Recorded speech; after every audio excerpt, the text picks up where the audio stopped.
Coming to you from the Bayer Crop Science Gothenburg Water Utilization Learning Center. Good morning from the Bayer Crop Science Gothenburg Water Utilization Learning Center. My name is Brian Olson, manager of the site, and we're out here in the field with Mark Ryman, our agronomist.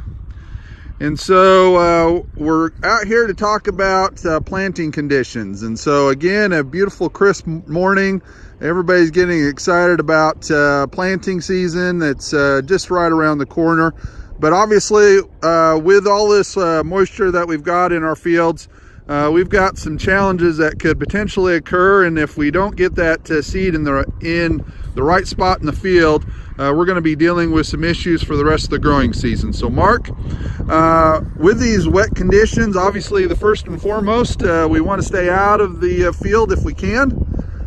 We want to make sure that we're only trying to plant that crop into fields that are ready to go. And so again, we've got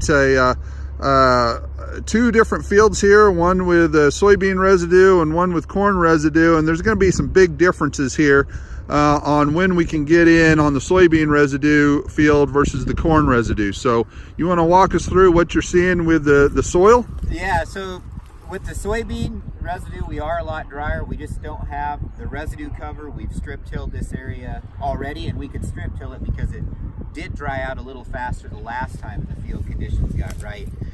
When you dig in there, it's nice and crumbly on the surface, but if you get down just even a half inch, almost, or an inch, it turns just to mud on you. So you don't want to let those conditions fool you. With the corn residue over there, it's going to be, even more time. So we're probably looking at 2 days here, maybe 3 days now that I feel how wet this is, to plant. Across the road there, we've got that heavier corn residue. We've been having wind and nice conditions since the weekend, but it doesn't evaporate as much of that water out of the soil, so it's going to stay wet for a longer period of time and give you a higher potential of having problems out there in the field with your planter. Okay, so if they are out in the field and they were feeling that soil, what kind of characteristics would they be looking for in order to know that it's ready to plant? Well, the general recommendation is, just kind of make a ball in your hand. You can really see that this is almost wet on the soil surface. It's near field capacity, so way too wet. But you can drop it. They say if the ball breaks, it'd be ready to go. Or if you ribbon it between your fingers, you can make a ribbon with it. It's not crumbling like it should. So, this stuff, that'd kind of be the indication, leaving your hands dark colored as well would be an indication that, for right now, this right here is way too wet to be messing with. Right. So if it is wet like that, and they did decide to go in there and plant, and they increase their down pressure to close their seed furrow slot, what kind of damage would occur potentially later on in the growing season? Well, what you're really looking at is, so your planter's doing the same thing I'm kind of doing with my hand. It's really squeezing that, forcing the soil particles together, and then kind of leaving that slab underneath the gauge wheels in a sense. And once you do that, that's really set for the season, and your roots can have a really hard time pushing through that compacted area that you set just right out there outside the seed furrow. And so you'll see tomahawk roots, you'll see roots running along the seed furrow and not having a chance really to force into that sidewall. And if the conditions get dry, then it can be even more severe, because if you've got moist conditions, the roots have a little easier time penetrating.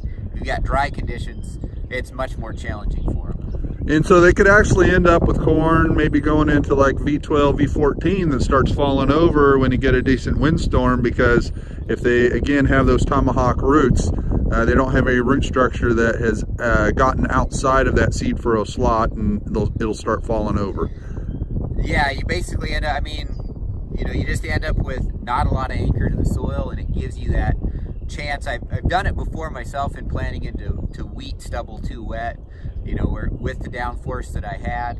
And yeah, later in the season you didn't have any roots, and you could go out there and literally, just push the plants around at that V6, maybe V8 growth stage we were looking at them at. So not a situation you want to have from a yield standpoint. So probably every experienced farmer has done it. We want to try to minimize the potential this year because, again, we know everybody's going to get really wanting to get out there in the field and get things planted. If they do go into a piece of ground that is maybe on the edge, being a little too wet, again, don't increase the down pressure to close that seed furrow slot.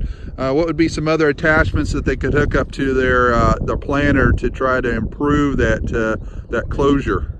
Yeah, one of the things you'll see is with the situation, the soil just won't rebound and crumble into that furrow with your closing wheels like normal, and you can leave it open. One of the temptations is, well, if I increase downforce, maybe that'll help the situation, but that really hurts the situation because you've got more compaction under those gauge wheels.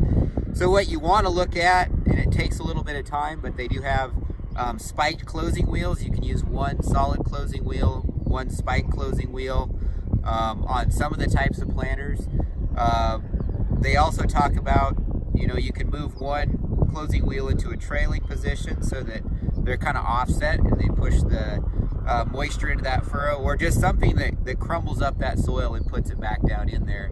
Gives you a better chance of closing that furrow, having better conditions for that seed to germinate, because if you don't close the trench, it can dry out and then your seed might be left not to germinate for an extended period of time if it gets dry.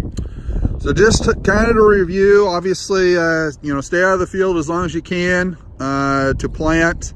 That's going to be the best thing to do. If you do want to push it, try to find some fields that have low residue. They're going to be the ones that will probably be closest to planting. Again, between our soybean residue here and the corn residue across the road, this soybean residue field would be closer to planting. That corn residue is holding a lot of moisture next to the surface, and it's at least a week to 10 days away from being ready to plant. So any final thoughts, Mark? No, other than kind of what we talked about with tillage last week. You want to get stuff in on time so that you can maximize the yield potential of the seed and everything that you've done. But if you start off too wet, you're going to be harming those conditions right from the get-go again. Alrighty. Well, with that, we'll talk to you in the future about other agronomic topics from the Learning Center. Thank you. Thanks for watching this video from the Gothenburg Water Utilization Learning Center. For more information, please call 308-537-4500.